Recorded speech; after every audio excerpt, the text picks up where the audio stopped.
அனைவருக்கும் கணித வணக்கம். பார்க்க போகிறது 8ஆம் வகுப்புக்குரிய கணக்கு ஸ்லாஷ்ல மாதிரி வினா தொகுப்பு 2. அதில் 30வது கணக்கு பார்க்க போகிறோம்.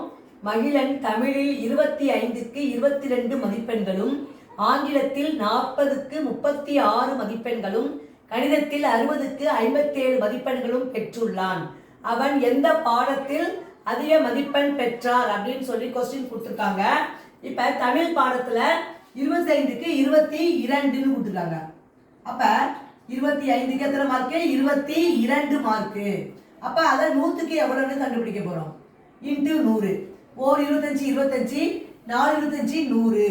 4 22 பெருக்கினால் 88 மதிப்பெண்கள் பெற்றிருக்கான். இந்த சப்ஜெக்ட்ல தமிழ்ல. ஆங்கிலத்துல பாத்தீங்கன்னா 40க்கு 36, 40க்கு 36 மதிப்பெண்கள் இன்ட்டு 100. இந்த பூஜ்ஜியத்துக்கு இந்த பூஜ்ஜியத்தை அடிச்சிட்டேன். அடுத்து 1 4 4, 9 4 36. 9ஐயும் 10ஐயும் பெருக்கினால் 90 மதிப்பெண்கள் ஆங்கிலத்துல பெற்றிருக்காப்ல. அடுத்து கணிதம்னு எடுத்துக்கிட்டோம்னா 60க்கு 57 மதிப்பெண்கள் இன்ட்டு 100.